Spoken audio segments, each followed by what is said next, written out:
adjusted ranks to full colonel, he served our country for more than 32 years. He has served as a bomber squadron commander, bomb disposal technician, Joint Chiefs of Staff Operations Officer, assisted the National Security Team with the campaign plan for the global war on terrorism. He authored the first theater nuclear war plan and served as the Vice Commander of America's largest airborne intelligence wing. Colonel Rob Maness is a true American hero.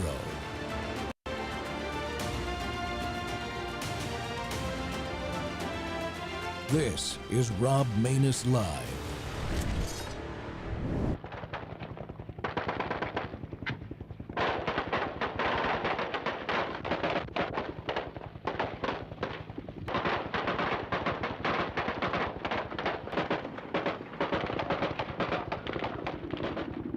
Through the barbed wire.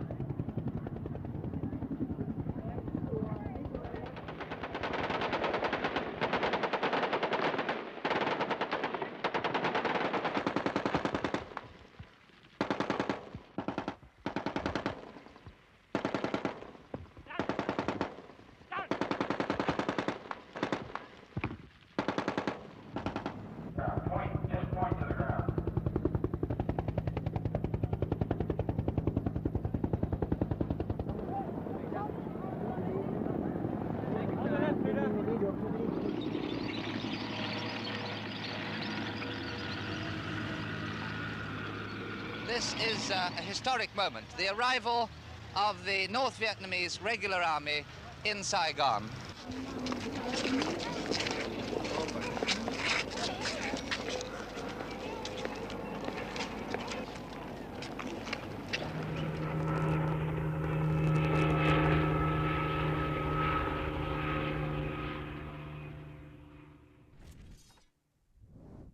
Welcome back to the Rob Maness Show, folks. It's More War Monday again, and we're live on Worldview Tube and our X Spaces simulcast. Well, 50 years ago last week, the world watched in horror as the last American helicopter lifted from the rooftop of our embassy in Saigon. South Vietnam had fallen.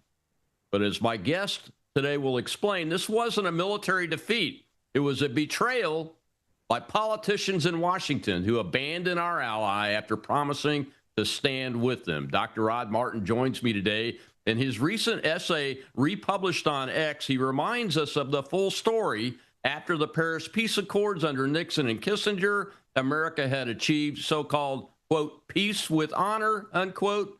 South Vietnam was capable of defending itself with our promised support. That's a key phrase.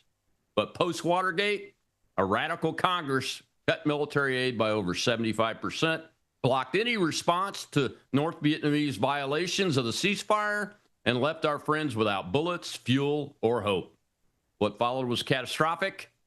Re-education camps, executions, the boat people crisis where millions fled and hundreds of thousands died at sea, and Pol Pot's genocide in Cambodia. Dr. Martin compares it directly to Biden's withdrawal from Afghanistan as another Saigon moment. He also shares vital lessons from Richard Nixon's No More Vietnams about fighting to win, keeping commitments, and the dangers of weakness. Dr. Martin, welcome to the Rob Maness Show. It's great to have you with us today, sir, to help break down your essay, but most importantly, talk to America about why this history is important and what it means for us today. Well, it's certainly an honor to be here, and it's always good to see you. And yes, the fall of Saigon, of course, was 51 years ago, last week. It's just a cataclysm, just sad beyond words. I mean, if you can think about it as it is and not be moved to tears, something's wrong with you. You know, maybe you were educated in a public school or something like I was. You know, something's horribly off. The truth is, South Vietnam was a rolling tragedy. There's no question about that, really beginning with JFK allowing DM to be murdered in '63. And this was just cataclysmic in a number of ways. DM was popular. DM was elected. He was capable. Interestingly enough, he was Catholic, which is not something you associate with Vietnam a lot. But it was very, very similar to the Protestant president of the Republic of China, Chiang Kai-shek, whom an earlier Democrat administration sold down the river. There was no need for China to fall. And yet we allowed that, in part in consequence to George Marshall's white paper in 1948. And then history repeats. And we find ourselves in Vietnam. We pull the rug out from under, literally and physically, Diem's government, which resulted in just a series of coups. And then Lyndon Johnson, in my view, foolishly sends 500,000 troops to Indochina. Well, Curtis LeMay had this. And as a former wing commander, you should appreciate more than most. Curtis LeMay understood what overwhelming air power could do. And hippies will frequently tell us that America dropped more bombs on North Vietnam than, all the munitions exploded in World War II, as if that's a bad thing. No, that was actually an incredibly beneficial thing. North Vietnam was doing everything in its power to subjugate its entire region. And it was a Soviet client. It was the Soviets who rearmed them after the peace in 1973 against the terms of the treaty.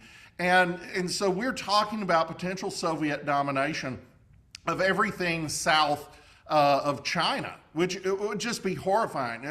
Think about the time we were living in. In that era, it's not just China that's getting 80% of its oil from the Middle East, or, 40%, I guess, right now. It's America. And we saw that in the 70s. We saw that with the energy crisis in 73 and 79. The Strait of Malacca matters. It's always mattered. Sunda and Lombok matter. They've always mattered. And you're talking about communist domination potentially all the way through Singapore. That's just not acceptable for the future of the West. And indeed, had that ever been achieved, there's a decent chance we would not have survived the Cold War. So it's not that Vietnam didn't matter. It's that Johnson's strategy was foolish. And LeMay got it right, and Nixon proved that in December of 72, with the result that we got to that peace with honor. We got to his goal of Vietnamization, so that the South Vietnamese are able and ready to defend themselves. And then we broke all our promises, because the Democrats in Congress cut off even so much as bullets and gasoline for South Vietnam's Jeeps. So we spend 8 years in theater. We lose 58,000 American souls. We tear the country asunder, and then we hand a free country, perhaps not as free as Texas, but a lot freer than China under the Cultural Revolution. We hand it to the communists, and with it, Laos and Cambodia, and just as easily as not could have been Thailand and Malaysia and Singapore and Burma. So a catastrophic self-inflicted wound, and the human cost is even worse. Yeah, it's really a Holocaust, isn't it? It was. Rod. I'm glad you mentioned General LeMay. I got to meet him when I was a lieutenant. I won the bombing competition as the best navigator in my SAC squadron. Awesome. That year. He was in a wheelchair by then and wasn't talking a lot, but he did say congratulations. But I've studied him all of my life and studied this concept of air power and naval power and campaigns. And I want to get into the Iran thing here towards the end of the show and the Afghanistan thing. But I didn't realize that Kennedy had green-lighted Diem's fall and his assassination. I didn't realize that. That's new information for me. It's a somewhat controversial point, to be fair, but because he didn't order a hit. That's not what happened. He just communicated very clearly, and not shockingly at the State Department's insistence, that we would not mind if a coup transpired. Well, okay, they immediately shot Diem and his brother. 10 minutes later, they're gone. And there's wow. no way JFK isn't responsible for this. I went to law school. I haven't practiced in a long time. After I went, and helped do PayPal, I have decided to have a different and better career. But, in law, we talk about these things, and the truth is he knew or should have known the consequences of what he communicated. It is a much bigger and more malevolent mistake than the State Department communicating that South Korea was outside of the area of America's interests in 1950. And it had very direct, very immediate consequences to good men, not perfect men. Let's make no mistake, the charges of corruption in South Vietnam were legitimate, maybe overblown, but legitimate. This was not exactly, again, Florida, but we have to have perspective, much as we have to about the Shah in Iran. This is a country that, by the standards of Western democracy, is relatively primitive. They don't have long-standing democratic institutions going back to Magna Carta or the Glorious Revolution or the English Bill of Rights. They're learning as they're going. They are overcoming ancient tyrannical tradition. And it takes time. Also, Diem may have been a Christian, but his people weren't. So you have a very different worldview in play, and Diem, like the Shah a decade later, doing his best to bring his country into the modern world, and we aborted that there, we aborted it in China, we aborted it in Iran, and each time there's exactly one group of people responsible. It's the same leaders of the Democratic Party again and again and again. It's very interesting because, and we'll see a clip from President Nixon about the Peace with Honor thing, but it's been Republican presidents that have ended up having to come in and pay the price after the debacles created by a series of Democrat presidents, Kennedy and LBJ, then Nixon, then Carter has to, and Ford and Nixon have to deal with it. And then Carter comes in, and then Reagan has to come in and deal with the Iranians, and on and on and on. I don't think people really have a full understanding of that issue, but that's what's been happening, isn't it? The Democrats love our enemies, and they just give them everything every time. Again, China, total debacle, which resulted in the Korean War and the Vietnam War and the problems that we're still having today. And that was a huge mistake by the Truman administration. JFK, huge mistake with regard to South Vietnam. LBJ, huge mistake with regard to how he went about the war.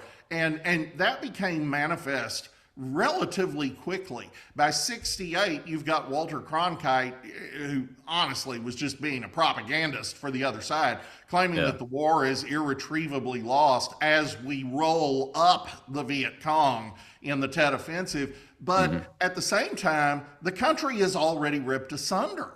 So yes, Nixon has to come in and fix it, and Reagan has to fix the debacle of the 70s. And it changes a little bit when you get to George W. Bush, and I did support what he was trying to do in Iraq, and I don't want to be too harsh on him, but the neoconservative model is a little too proactive to work, because the American political system will not support that kind of long-term engagement. It just won't do it, and we learned that in Vietnam, and then we doubled down on it in Iraq and Afghanistan. And I want to say, to Bush's great credit, people don't realize this. They think we lost in Iraq. The truth is, Iraq is a functioning democracy. It's not super free, but on the other hand, you could say that about Canada and Great Britain just at the moment.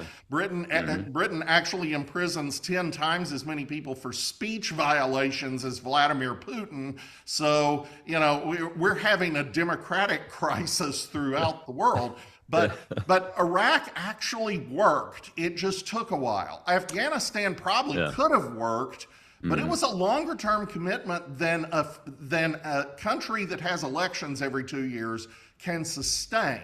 And that's the failing in neoconservatism, which I would distinguish very, very plainly, not just from Nixon and Kissinger's realism, but from Reagan's what I would term moral realism, which has the same aims in some respects as the liberal internationalists. Wants a democratic world, wants a better future, but understands the limits of American power. So, Trump has been a tremendous corrective on all of that. And of course, Afghanistan didn't have to fail. That was a choice by the Biden team. None of these have had to fail, be honest with you. Not at all. And I think Iraq probably could have come out better had we done it better. But yes. I mean, war is war. That's why it's such a very important decision when you decide to go into it. We got to take a break, Dr. Martin. When we come back from this commercial, we'll talk. I want to talk about President Nixon and Kissinger and the betrayal of the American military in Vietnam as we move forward with this discussion. We'll be right back with Dr. Rod Martin.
Good evening.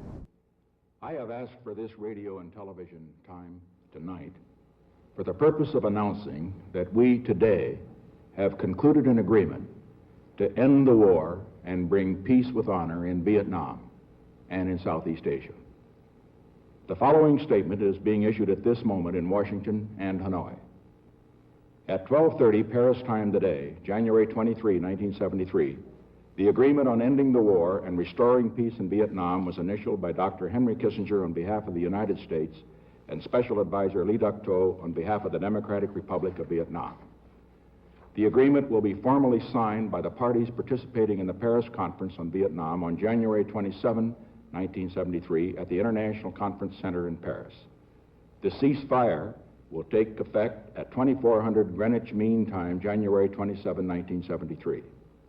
The United States and the Democratic Republic of Vietnam express the hope that this agreement will ensure stable peace in Vietnam and contribute to the preservation of lasting peace in Indochina and Southeast Asia. That concludes the formal statement. Throughout the years of negotiations, we have insisted on peace with honor. In my addresses to the nation from this room of January 25th and May 8th, I set forth the goals that we considered essential for peace with honor. In the settlement that has now been agreed to, all the conditions that I laid down then have been met. A ceasefire, internationally supervised, will begin at 7 p.m. this Saturday, January 27, Washington time. Within 60 days from this Saturday, all Americans held prisoners of war throughout Indochina will be released. There will be the fullest possible accounting for all of those who are missing in action. During the same 60-day period, all American forces will be withdrawn from South Vietnam. Back to the Rod Maness Show. It's More War Monday, and my guest today is Dr. Rod Martin, who's got a great essay out that he republished just days ago on the anniversary of the fall of Saigon in Vietnam. And he's also the founder and CEO of Martin Capital and the Rod Martin Report. So go check it out. It's great.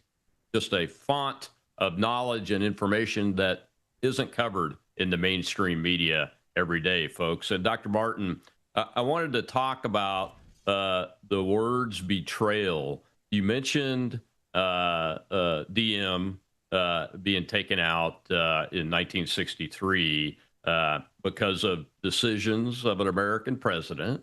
And you mentioned the Tet Offensive and how, and I've talked to men that have fought in the Tet Offensive as regular soldiers and Marines and airmen, and they all say we can't understand how that could ever be seen except anything as a near catastrophic victory for us and catastrophe for the North Vietnamese. And you talked about bombing and General LeMay and how effective it was. And the reason why President Nixon really was able to give that statement right there is because of the air campaign, wasn't it? And the Navy campaign. Oh, absolutely. And reaching back to Tet, you know, people remember this as a huge defeat, and it was a huge defeat for the Viet Cong. Yeah. The Viet Cong exposed themselves. This is the time to rise. This is when we're going to take power. And the United States military annihilated them, just annihilated them. The VC could not recompose itself for years after Tet. And the truth is, there's a reason that in your first clip, you show the North Vietnamese regular army marching into Saigon, because the VC was a cipher and it just utterly irrelevant. The problem is that was always true. And JFK did understand it. He just bungled it. LBJ understood it. He just bungled it way worse. Nixon understood it and fixed it. North Vietnam was always a Soviet satellite and proxy. It was always seeking to extend the Soviet empire into places that we could not recover from. And we keep hearing about that, you know, America had no vital interests in South Vietnam. Malarkey. You're sitting on the South China Sea. How much of the world's commerce passes through the South China Sea? Past Subic and Clark in the Philippines, past Taiwan, to Japan and South Korea, and to California for that matter, because in those days we're importing an awful lot of oil from the Middle East, and some of it's coming from that direction. So all of these things were vital, and the aim wasn't just South Vietnam. The aim was all of Indochina and Southeast Asia. They weren't going to stop if they could continue until they hit Singapore. So Nixon understands this. He understands what the stakes are. He also understands that this is absolutely untenable if the South Vietnamese can't carry their own burden, which is an echo of Donald Trump today, talking to NATO, saying, you know, it's not acceptable for Germany to show up at NATO exercises with broomsticks because they don't own enough rifles for their military to train with real guns. I mean, that's absurd. It's absurd that Great Britain has twice as many admirals as warships today. If a Girl Scout troop walked into the Falkland Islands, there's nothing Great Britain could do about it today. It's absurd. That's not a partnership. That's not an alliance. That's a surly teenager in your basement making sarcastic comments about everything you do. That's not okay. Well, Nixon, around the time I was born, understood perfectly. You actually have to have an ally who can stand up, and we're going to have to stand them up. That's what we did over the 4 years of the first Nixon administration. And the net result, plus the bombing campaign in December of '72, was the Treaty of Paris, finally signed on, if I recall, January 27th of '73. This was a huge breakthrough. And here's the bottom line. We agreed in writing that we would enforce this agreement. We also had side discussions with the South Vietnamese government about what we would and wouldn't do. It was their job to be the army on the ground. It was not our job to do that anymore. We helped, we're done, we're gone. but it was absolutely required of the commitments we made in January of 73 that the North Vietnamese would stay in their cage. They would not continue supplying the Viet Cong down the Ho Chi Minh Trail. They would not continue supporting revolutionary movements nearby. They would not rearm. And we were actually obligated to blow up any new armaments shipped by the Soviets to North Vietnam. This is kind of a big deal because in the immediate aftermath of the Democrats in Congress cutting off our aid to the South, the Soviets actually shipped more armaments into North Vietnam in a matter of 18 months than they had shipped to North Vietnam in the entirety of the war before that. So, of course, the North Vietnamese army was entirely equipped to just roll over a South Vietnam that didn't have bullets or gasoline in April of 75. Nixon signed a treaty that solved these problems. It was to be backed up with that American air power, that strategic air command that you served so brilliantly in, and really on a Curtis LeMay model. You know, we're going to do from the air what a previous generation might have needed to do from a technological standpoint with boots on the ground, but we really don't have to here. We're just trying to maintain the status quo and disrupt their ability to become a problem again. And then, yes, sure enough, the Democrats cut off everything. So within 2 years, South Vietnam is subjugated. Millions in re-education camps, which is, our nice version of concentration camps that the communists prefer. A third of the Cambodian population murdered in under 3 years by a man that the hippies in this country referred to as the George Washington of Cambodia. Nearly 500,000 South Vietnamese dead in the South China Sea just trying to flee. And countless more who thankfully have enriched our country greatly as we resettled them here. I grew up near Fort Smith, Arkansas, had a huge Vietnamese community there because they resettled a bunch of those guys at Fort Chaffee. You see them in pockets all over the country, and they're wonderful, wonderful citizens today, but they shouldn't have to be. They should be happy, productive citizens of their own free country. And it's our fault that they aren't. We wasted a decade of blood and treasure and then threw it all away. And we've done that again and again. Oh, we sure did. And the treatment of our veterans from the war reverberates down through today. I mean, absolutely down through today and every day that you and I walk this earth, and we'll continue to do so. The betrayal of the Vietnamese people, that armor and that infantry and artillery that came in with the North Vietnamese army were perfect targets for the technology of the air power and naval air power that we had then to be destroyed. So saying we had to have boots on the ground to hold it is just poppycock. Be honest with you, it's a complete betrayal. Now, let me ask you this: the Treaty of Paris is a treaty. It was ratified by the Congress, by the Senate, right? Yes, it was. Yeah. And those same U.S. senators then proceeded to break it to smithereens before the North Vietnamese even could. And it's not just that; it's all the side agreements with South Vietnam. Again, the strategy was really simple. We've stood up the ARVN, the Army of the Republic of Vietnam. They are good to go. They don't have air power. So we're going to provide the air power if anybody does anything bad. This is actually a peace treaty. We're actually done with the war, right? So a new violation would be a new war. And so we are obligated under that treaty, just as we are under the NATO treaty, to treat acts of aggression as collective in nature, and we're going to, they send massed armored formations across the DMZ. We're going to blow them up with B-52s, and Right. it's not rocket science. And if they take in a bunch of prohibited armaments, which they have agreed are prohibited in a binding treaty, if they do that, we're going to blow them up in Hanoi and Haiphong. And it's very simple. We spent 4 years telling these people to stand up and do their part and be partners. You don't have to do everything, but you have to do this stuff. Right.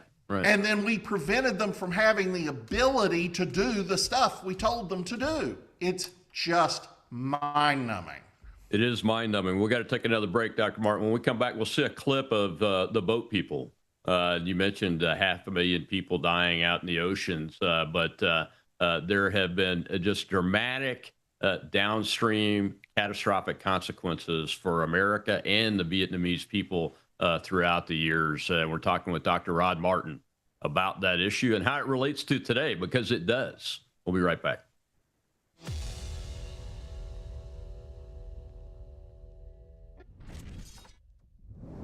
News is moving faster than ever, and so are we.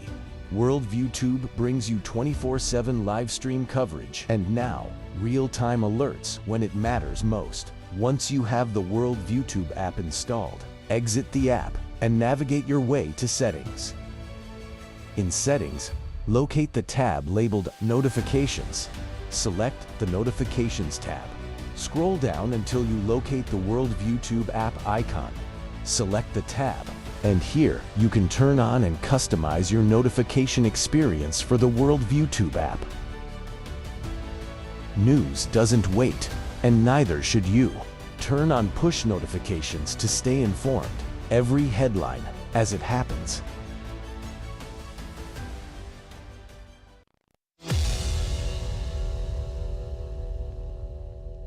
Đó có một cái gia đình là gồm 6 người, đem đầy đủ lương thực mà cũng vẫn chết hết. Since the change of government in southern Vietnam more than 10 years ago, over 500,000 Vietnamese refugees have attempted to cross the South China Sea in the hope of finding asylum in a new country. Unknown numbers have perished on the way, either drowned at sea, attacked by pirates, or dying of thirst, starvation, and exposure. Từ lúc đó chúng tôi rất là tuyệt vọng, không còn cầu cứu ai nữa. What is the news from the mainland? Is there anybody on board who lived in my village? Do you have any news of my relatives and friends? Previously uninhabited, this island was soon crammed with 50,000 people. Since the exodus of Vietnamese refugees began, some 60,000 refugees have been rescued by commercial shipping. Of course, nobody knows how many took the risk and did not survive.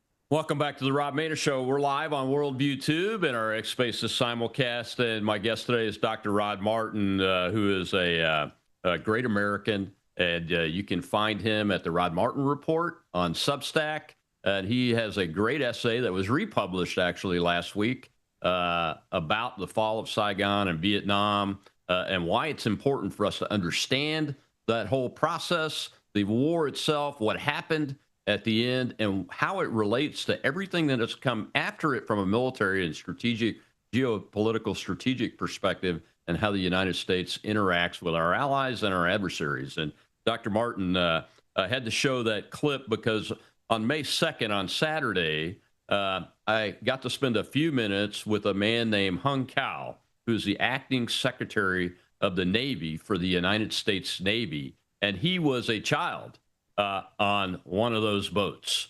So I just wanted to highlight that. May 2nd was National EOD Technician Day. I'm an EOD technician from early in my Air Force career as an enlisted man, and I had the opportunity to go to the festivities over at Eglin Air Force Base at the Memorial and the Navy School on Eglin Air Force Base that still runs the program over there. And Hung Cao was just a great American. But he spoke to us about the trauma that he has been through his entire life, not just his combat time, and how he and his family have had to deal with his disabilities in that regard. So it's very important. Very important. We talk about the great Vietnamese Americans that are contributing to our society. But it's also very important for us to understand what went wrong from the U.S. government's perspective, so that we can prevent that kind of really catastrophe from happening again, isn't it? Well, we just didn't keep our word. And, you know, I grew up, as I said earlier, very near Fort Chaffee in Arkansas. And that was one of the main resettlement locations. We got Cuban boat people about 5 years later, and that was part of why Bill Clinton lost his reelection as governor in 1980, his only loss other than his first congressional race. And he was just very, very foolish in his handling of that. But the Vietnamese situation went much better.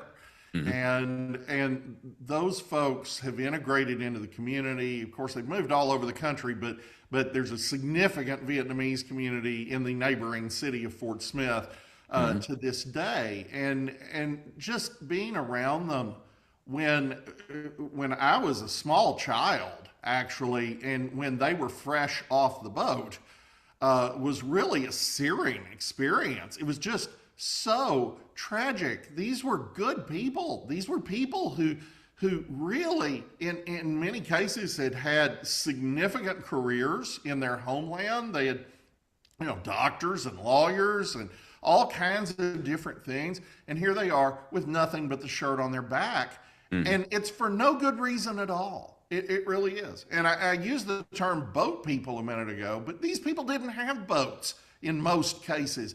Can you imagine the horror you must be facing if you're willing to put your family on a makeshift plywood raft and just launch off into the South China Sea with no idea of if there's going to be any ship come by? What are the odds? The South China Sea is not some placid lake in the woods. It is one of the choppiest bodies of water on Earth, and it's big. And these people are literally fleeing the communists with no hope of being rescued. They're just going off into the water randomly and hoping an American aircraft carrier or a freighter or something might find them. They don't have radios. They don't have anything. And it's mind-boggling to imagine what prompts that. But then we saw what prompted it. Their predictions were correct. What happened in South Vietnam after the conquest was simply horrific. You called it a Holocaust earlier, and you're exactly right. And then there's an infinitely greater Holocaust that happens in Cambodia contemporaneously. The Khmer Rouge actually murdered a third of their population in under 3 years. It was so morally shocking that the North Vietnamese invaded to stop the slaughter. I mean, how bad can you get? So it was just a terrible situation. It was entirely preventable. It was entirely our fault, and it didn't require us having an American army in Indochina for the rest of the time. It just came down to, will we keep our word? And we couldn't manage that for 6 months after the treaty, and it all unraveled. Yeah. Yeah. Today, when we look at that area today, Dr. Barton, do you see an ability for the United States to have a positive impact and at least neutral and economic relations with the North Vietnamese government, the Cambodian governments, and those kind of folks? Well, Cambodia is a much better place now. And, you know, they have a reasonably decent tourist industry. They've had an armed conflict recently with Thailand that the president did a masterful job of brokering a truce in. We actually have quite good relations with Hanoi now, which always gives me mixed emotions because I kind of want to send you to bomb them some more. But you know, actually we get along pretty well. There's still a communist dictatorship. This isn't somewhere you want to live, but it's a beautiful, beautiful country. And, you know, with amazing beaches and this incredible, diverse and talented people. And they are becoming an economic powerhouse, and we can do a lot of good in tandem there that I believe can move them toward freedom over the next couple decades. I think they're headed in that direction, at least to some degree now. And the president is clearly very committed to that trajectory, just not committed in the way of sending 250,000 troops to occupy Hanoi forever, or something we might have done 25 years ago. So I think there's a lot of hope in the region. Certainly the communists did not actually overrun Thailand, did not overrun Malaysia, did not overrun Singapore. And we just signed a tremendous defense agreement with Indonesia, which is remarkable. Correct. Another pillar of the non-aligned movement, like India.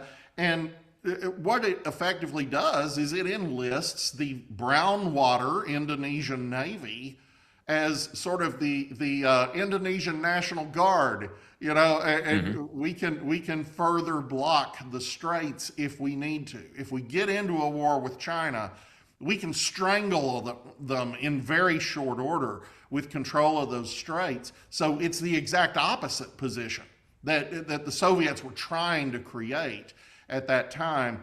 And, the Philippines are going well. Actually, you put out an interesting thing that I think came from Nikkei on the renaissance in U.S.-Philippine relations in the last year. And, the Taiwan arms deal, glorious, sending them HIMARS, sending them howitzers, all the things you need to blow up, landing craft in the water. Japan is rearming in a positive way and making themselves available for Taiwan's defense.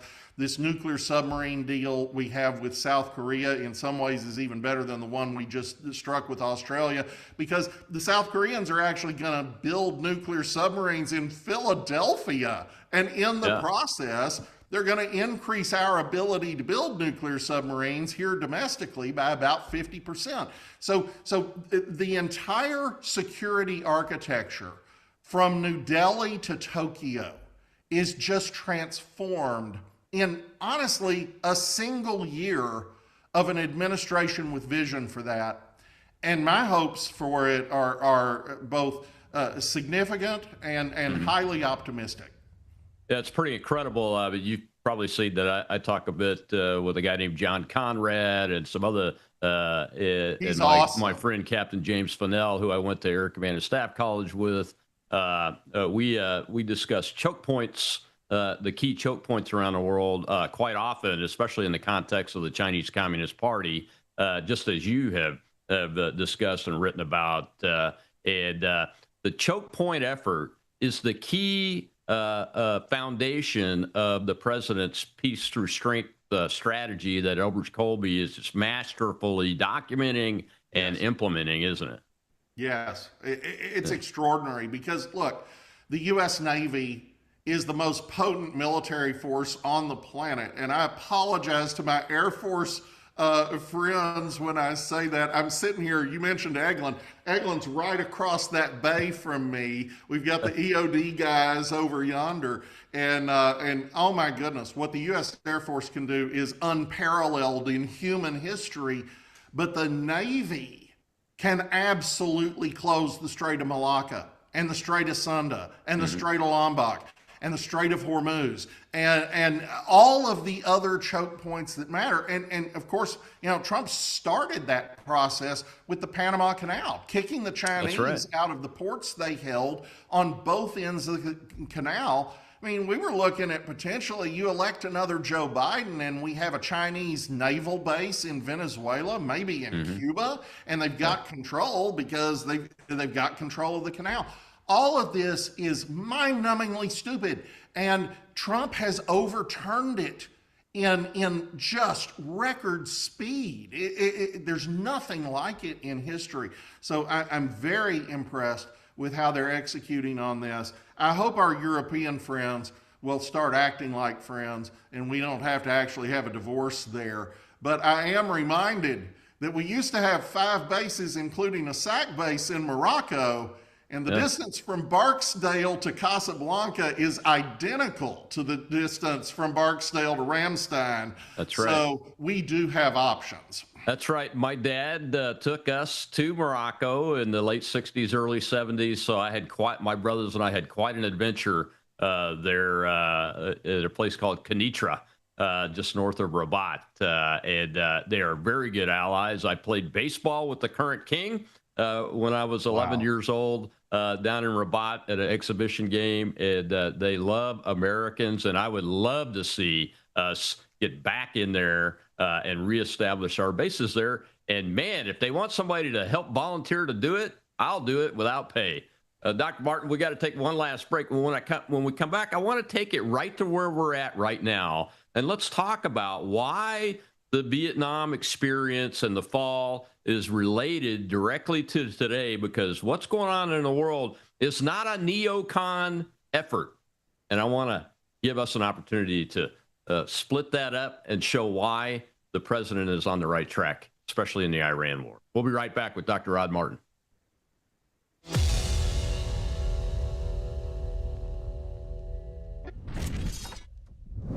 You woke up with a sore throat and a low-grade fever. You know you are getting sick, so here's your choices. You can get sicker and miss work, try to see a doctor this week, or sit hours in a crowded waiting room at urgent care. I have a smarter option for you. Open your medical emergency kit. Match your symptoms to doctor-recommended prescription in your booklet and take the right meds now and get well faster. This is not a first aid kit. It's like having an urgent care in your home. It includes doctor-prescribed medications to treat over 39 medical issues like respiratory infections, strep throat, pneumonia, UTIs, and more. No waiting to see the doctor and no standing in line at the pharmacy. It's right here. Every home should have at least one medical emergency kit, and here's how to order. Go to worldviewhealthcare.com.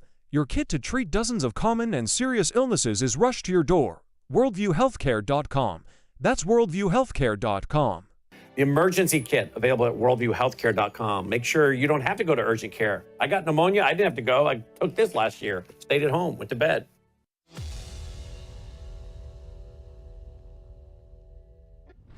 Hey, Becky. Well, there are scenes of panic and pandemonium at Kabul airport today as desperate people pour onto the runway trying to flee the country in what can only be described as a chaotic exodus. Now, people are literally clinging on to U.S. military aircrafts as they try to take off.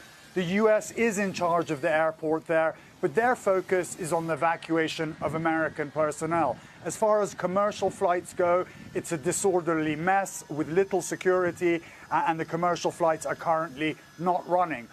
We know that as of last night, the U.S. military had flown around 500 embassy personnel out of the country on military aircraft. They're working up to a capacity of several thousand out per day, but they won't have that capability for a few days to come. As for the Afghans that have worked in various roles for the U.S., it's going to be a much tougher journey to get out of the country. As I mentioned, commercial flights are problematic. Thousands of Afghans are stranded at the airport with their suitcases and whatever other belongings they could muster together. And just getting to the airport, Becky, from far-flung locations in Afghanistan means having to run a very dangerous gauntlet that could cost them their lives. There are also reports that NBC News can't confirm that 5 people have been killed at the airport. It's unclear under what circumstances. It could have been gunfire, it could have been a stampede, but it's so chaotic there. The details. Welcome back to the Rob Maness Show. It's More War Monday, and we're live on Worldview 2. And my guest is Dr. Rod Martin, founder and CEO of Martin Capital, and the owner and writer on the Rod Martin Report on Substack. And Dr. Martin, you know, bringing this discussion up to today, that originally when I saw that video, I thought it was faked of the Afghani people trying to hang on to the aircraft, the C-17 there and everything.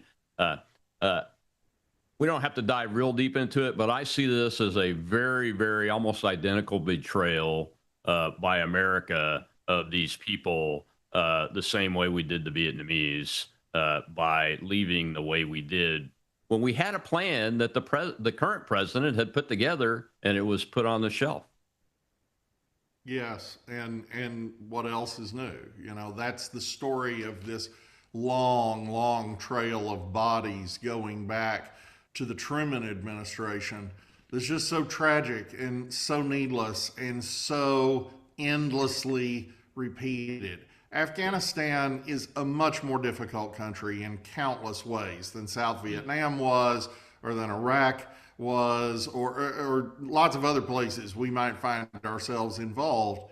And yet it wasn't intractable. And this idea that it's the graveyard of empires is ahistorical. You know, people string together a few factoids they heard in a news report and think they actually know some history. And, you know, it's really not true. This was a situation where we made an awful lot of promises. We did have a plan that would have worked.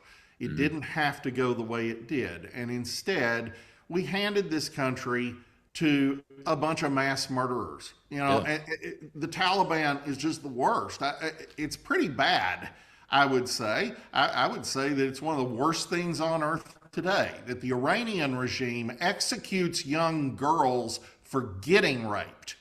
Well, the Taliban goes further. I mean, there's just no limit to the depravity of this awful, awful group of people who now have control of a country. It's so bad that they were counting on Chinese Belt and Road Initiative money to come in and develop the country, and of course they'd skim off the top. And the Chinese, all these years later, have been largely unwilling to do that because they just see them as a bunch of bandits. Now, Afghanistan is rich in resources, and I have no doubt that the Chinese military would have zero compunction about cracking enough heads to make their investments pay off.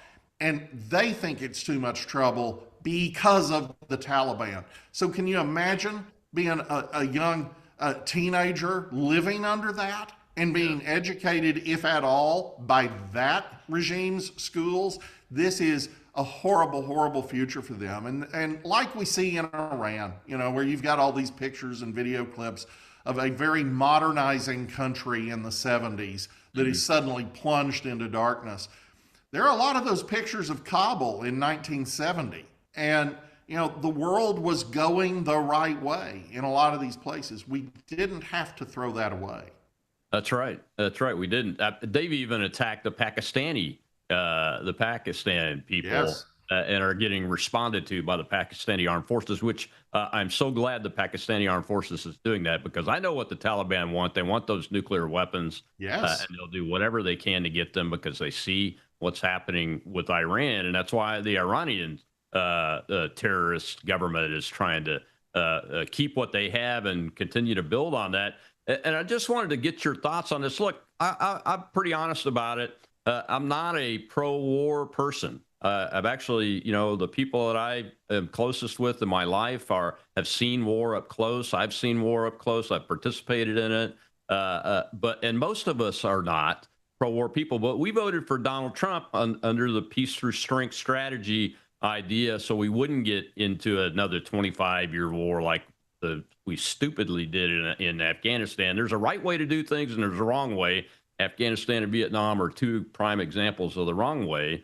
But this president is trying to end a war, in my view, that's been going on since I first put on a uniform at age 17 in 1979. And that is a good way. And this air and naval campaign has been masterfully done and continues to be masterfully done, even though the president has opened up a very sliver of a window for somebody with some sanity inside Iran's government to step forward and let us end it by giving up their nuclear material and agreeing to never come into the Straits of Hormuz again. What are your thoughts on this whole thing?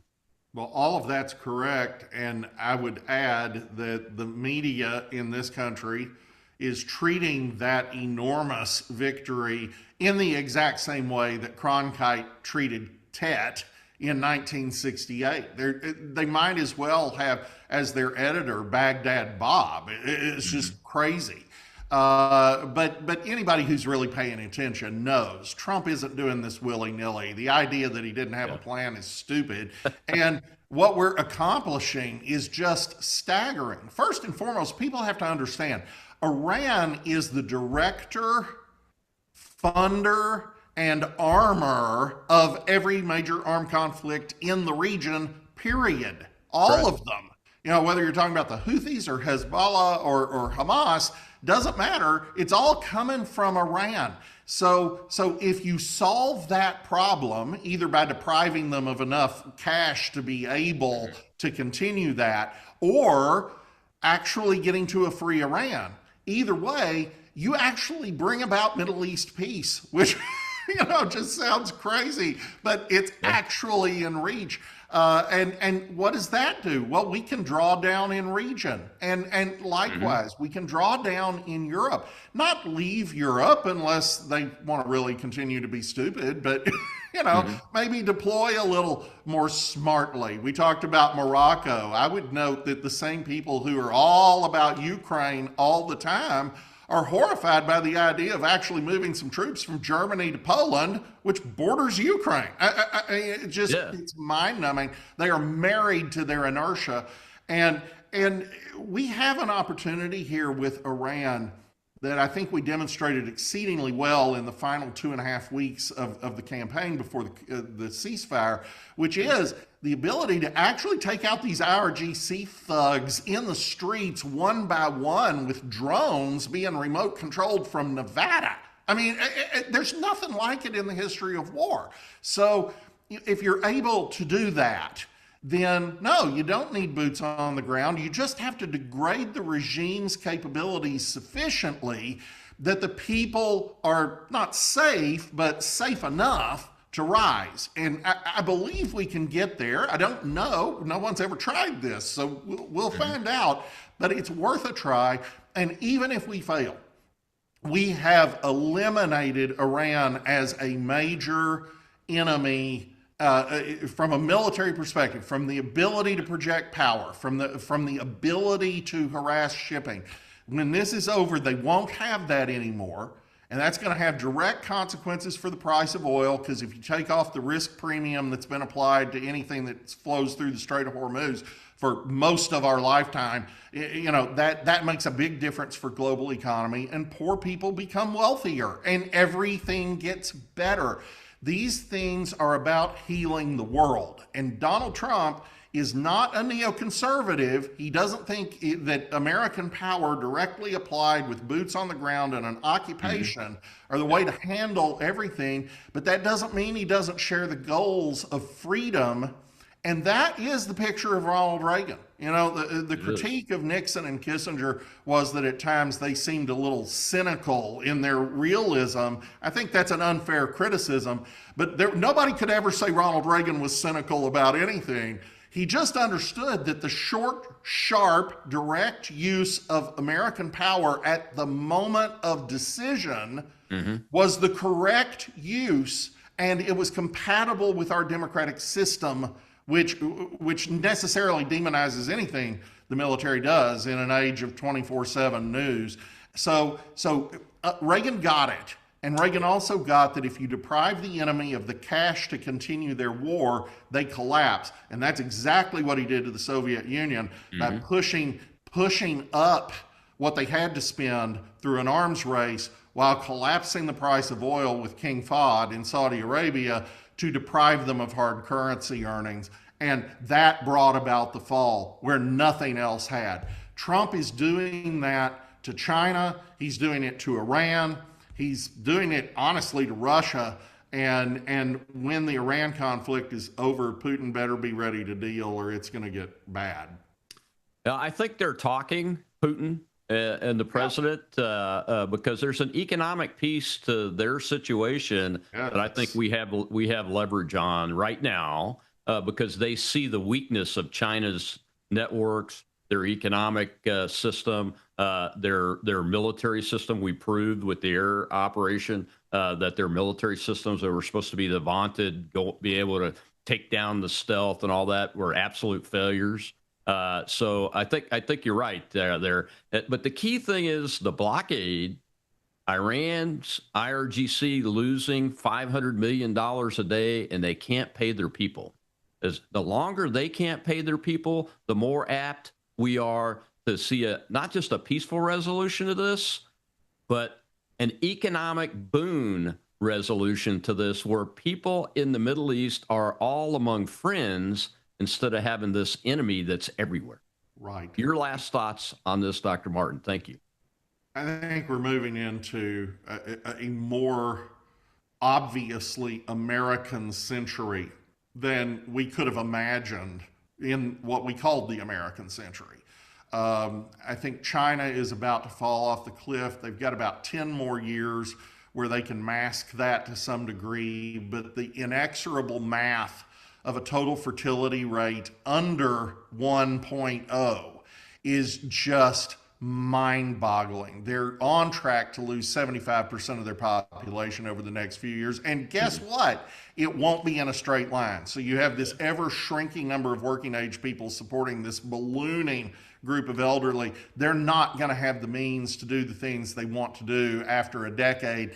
And that's the danger point. So Donald Trump taking choke points, showing, well, I'll just say humiliating the Chinese arms industry, and by the way, the Russian arms industry too, but they're doing a good job of that for themselves in Ukraine, cutting off their sources of supply of cheap energy from Russia and Iran and Venezuela, eliminating their allies, putting them in a box. Exactly. You only have to make it work for about a decade, and they're not going to be able to do the things that they wish to do toward Taiwan or Siberia or whatever. And, sir, that's the perfect picture of peace through strength. You don't have to go to war with people. You just got to be able to, you got to be strong enough to give them the decision to not do these kinds of things. President Washington said that, and every smart president on down the line should have been able to grasp onto that concept. But we have one now, Donald Trump, that's implementing it. And I appreciate you being with us today, sir. Thank you very much. It's great to be here. And you can find them on X at Rod D. Martin. Go follow him, guys, because this man, you have to read what he's putting out. And you see him on TV a lot on Real America's Voice and those kind of programs, too. And hopefully here again one of these days soon. Tomorrow's Training Tuesday. And don't forget, this is Armed Forces Appreciation Month. Pray for your veterans. Reach out to them and do a buddy check. Make sure they're okay. I'll see you then.